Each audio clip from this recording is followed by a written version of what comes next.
Yes, welcome to the Biz Communication Show. I'm your host, Bill Lampton, the Biz Communication Guy. You and I today will benefit from the conversation I'm going to have with our guest. We will learn business strategies and tactics that will help boost our business.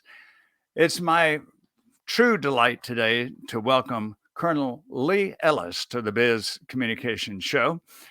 He's a native of Commerce, Georgia. Lee graduated from the University of Georgia in 1965 and began a career in the Air Force.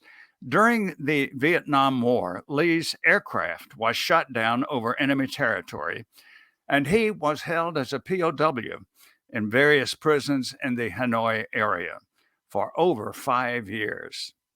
As a military officer, his experiences as a POW piqued his interest in leadership performance in difficult situations, leading to further research and academic pursuit in the area of measuring and optimizing human performance and leadership effectiveness. For over 20 years, Colonel Lee Ellis has served as an executive coach and a corporate trainer in the areas of hiring, team building, leadership, human performance development, and succession planning. Colonel Ellis' approach to maximizing leadership performance has been implemented by Fortune 500 companies, senior executives, and C-level leaders in a cross-section of industries. He has authored or co-authored 6 books on leadership and career development. I've read those books, I've reviewed them on Amazon, and I'm certainly recommending them. Lee's book, entitled Leading with Honor, Leadership Lessons from the Hanoi Hilton, has received multiple awards since its release. Winner in the 2012 International Book Awards in the Business and Management category. You and I now have the pleasure of welcoming Colonel Lee Ellis to the Biz Communication Show. Hello, Thank Lee. you. Thank you, Bill. Great to be with you. And I want to start out by giving you a big pat on the back. You see, when that book came out, the one you just mentioned back in 2012, it went national then. And so I decided, friends told me you have to become a professional speaker now. So I decided to become a professional speaker and go out and speak about the book and the lessons there. And I said, I probably need a coach on learning how to speak in audiences. So I found this guy named Bill Lampton, Dr. Bill Lampton up in Gainesville. I was living there in that area, and hired him, and he coached me on speaking. Well, that was about a little over 10 years ago, and now I'm a CFP, certified speaking professional, and it's been quite a career in speaking. And I give you a lot of credit, Bill. You did a great job in helping me get that launched and helping me become a good speaker. Thank you, Lee. What a privilege and a pleasure that was. And it's, as you know from the coaching you do, coaching becomes very easy when you have someone who has a combination of being capable and being eager to learn. And those you fit those two quite well. And I have followed your speaking career, and we're going to talk about that in a couple of minutes. I've followed your speaking career quite closely and have marveled at the way you are in demand in so many types of situations. And I know the messages that you bring are helping leaders across the world, in fact. And again, thank you for that. Lee, the first question I want to ask you is, knowing that you have worked with so many executives, as I've said in the introduction, in a cross section of industries, and knowing that communication, which is my bailiwick, knowing that communication is central to success in leadership, I want to ask, is there any one major communication deficiency or flaw that, as you've worked with probably hundreds of executives, seems to always surface? And if you could identify that and then tell us, okay, that's the flaw, and then How do you, as the coach, the consultant, help them strengthen their communication skills? Actually, that's an area I hadn't thought about this before, but that's an area where I spend a lot of my time coaching is helping leaders understand, especially senior leaders, because usually the higher up you go, the more results focused you are, the more talented you are for results, and the less talented you are for relationships. Well, when you connect with people, that's a relationship. It's not a computer.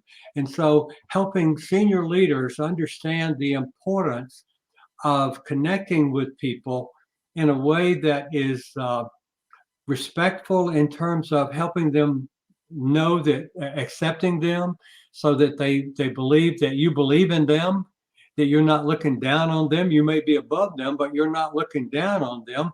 You're looking at them eyeball to eyeball as a person who has value. And when they feel that you, their boss, thinks they have value and that you appreciate them, you know what? They're going to listen more carefully. They're going to perform better, and everything goes up. The problem is that it's a natural talent to be able to encourage somebody. That is not a natural talent for about 40% of the population. It feels a little strange, a little awkward. And so they avoid it quite often and just talk straight, transmitting results. We need this, this, and this, rather than connecting with the person in with a smile and maybe with some affirmation about something they've done recently, or asking them, well, what do you think about this? Because when you ask them, what do you think about this? And you listen, they feel important. They feel that you care. And then you know what? They're going to listen to you better. So it is so important to connect with people's heart. And to, as I said, a good percentage of population that's not natural. I've had them actually write out a script of something someone has done that they haven't affirmed them for, that they've done a good job. And I'm talking about a president of a corporation, of a division of a Fortune 200 company, and one of his vice presidents that he's never affirmed. And I said, why not? And he said, well, that's just not me. It's just not the way I operate. Well, I said, you know what? If you did this, they would perform better and they would feel appreciated and they'd spread that down to their team. So he went and stood in front of the mirror and practiced a 3-sentence affirmation and went down the hall and did it and said, appreciate it, and walked away. And it changed his life. He saw the value of it. And his people thought so much more about him. And now this guy is one of the most important, popular CEOs in Atlanta, Georgia. That is right on target. And it reminds me, Lee, of the worst advice I got when I started out. I had an academic career at first, and then I went into management, stayed in management for 20 years. My first year or so in management, I was talking to someone who I thought was very successful. They were in leadership positions. And this person said to me, Bill, I want to tell you one thing. The one thing you never want to do, you never want to compliment your people. Because if you compliment them, they're going to get soft and lazy. He said, never compliment your people. Lee, I was fortunate in that I had seen a different example from my father. My father managed a family department store for 50 years. One of the things that he did with his employees was to find something, and it had to be something meaningful, of course, that he could compliment them on. And it endeared him to his people, and they were willing, as you say, to then do practically anything. And it brings to mind for me too that it doesn't have to be something just overwhelming. Wow. Compliments are great, but for example, I worked in an institution once where the managers, back then we called them the suits, but people don't wear suits anymore. But the suits would come into the cafeteria for lunch, and they would all go sit at one table. And I thought of the opportunity they were missing. What if they sat at the table of some employee they didn't know and find out about their family and their hobbies and their sports, how much more would that bring in the human part that you're talking about? That if you miss out on it, leadership is very, very difficult and very low grade, isn't it? Yes. I've got three quick examples. Number one, I had a CEO of a company that he was so distant from this. He'd been there a year and he knew nothing about his people. I'm talking about VPs, okay? I put together a spreadsheet with the people's names across the top and one thing he could get to know about each one. And I let him help me choose those one things that he needed to get to know about those people. There are about 5 or 6 things he would get to know. And his job over the next couple of months was to go visit them in their office, smile at them, and ask them and get to know them a little bit and start checking off that checklist because he was very results oriented. And this was a results oriented process that was going to really bring home some rewards. The second one is the chief of staff, the current chief of staff of the United States Air Force, General Q.C. Brown. I know him. He's kind of a friend, but I heard him on a podcast talking about leadership, and he said, I'm a real introvert. I have to coach myself to talk to people, to smile at people. When I'm around social events, it wears me out. I got to go home and rest up, sleep, read, exercise, those kind of things. But he said, when I walk out of my office, he's a chief of staff of the Air Force now in the Pentagon. I coach myself before I walk out. If I meet somebody in the hallway, I'm going to smile and say good morning.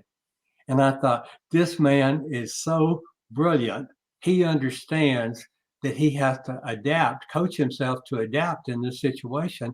And it really, people see it and they appreciate it. They really appreciate it. The last thing is there's just a recent Gallup survey and a long paper they've written on it that encouragement is one of the most important things that can happen in the workplace today. Check it out. Okay, what is that? Encouragement. Encouragement. Okay. Yeah, encouragement is so important in the workplace, and they go into why that's so important. And there's a summary. I have a link on my blog this month with back to that Gallup program.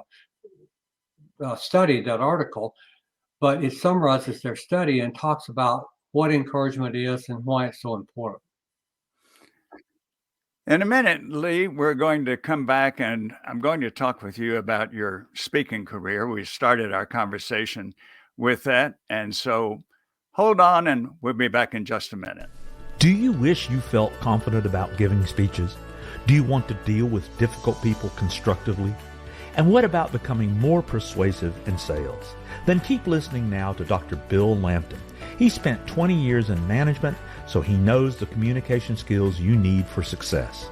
I urge you to call the Biz Communication Guy today for a no-cost but very valuable 30-minute discussion about your communication challenges. Call now, 678-316-4300. Again, that's 678-316-4300.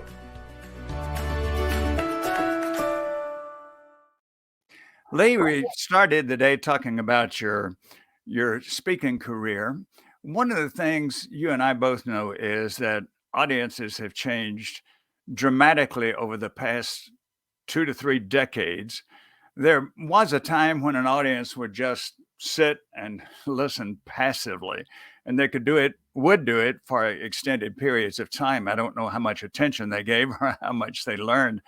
But now, of course, audiences want to be, as that old timer Jimmy Durante, the comic, said, everybody wants to be a part of the act. Audiences want to be involved. So I would appreciate your sharing, and I know our viewers and our podcast listeners would want to know from you, what is it you do as a speaker instead of just giving a monologue? How do you get the audience involved? Are there things you do ahead of time, or is it what you do when you get there? Tell us about that, please. Well, a couple of things. I always start out by giving them kind of the 100,000 foot one sentence overview that I'm going to share some stories, but also lessons learned in those stories and how those lessons apply today in our workplace and our leadership and our roles wherever we are. So that's the first thing. The second thing is I say now we're going to have a Q&A at the end.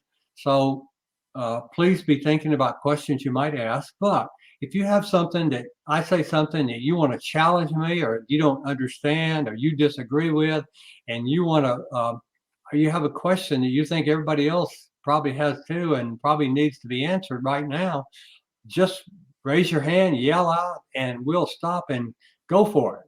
And I'm fine with that. I like being challenged actually, so it won't be a problem. And it's rare that that happens, but sometimes it does. But I want them to know that I want this to be informal enough they can ask a question as we go through. And then I share stories. Now, my particular stories from the war and the POW camps are pretty powerful. And I do have some slides that are pictures. I don't have many with bullets except at the end when I kind of summarize, but they're mostly all pictures. But they help me show the audience, help them pull them into the POW camp that I was experiencing and talk about what my leaders did and how it impacted me and the rest of our team.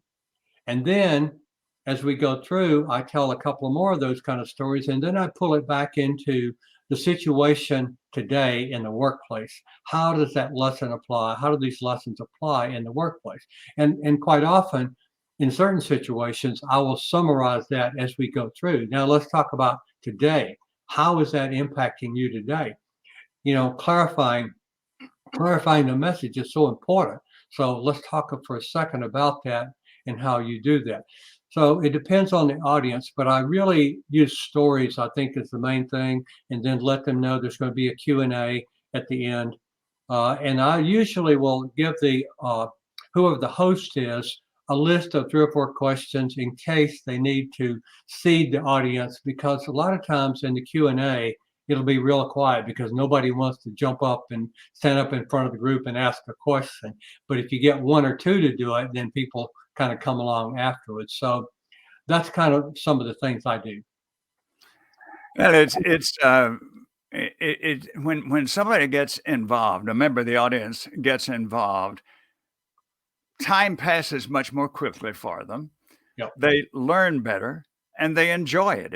It's a wonderful combination. And my feeling as a presenter is that whether you're doing a keynote speech or whether you're doing a 1 or 2 hour seminar, certainly every 5 to 10 minutes, you need feedback, you need interaction, you need participation.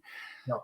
And there are, as you and I know, there's some traditional, what I would call standard and sometimes even silly ways to do that. You and I are not talking about that. I'm talking about something that's really substantive, it's related to the topic, and it gets them involved.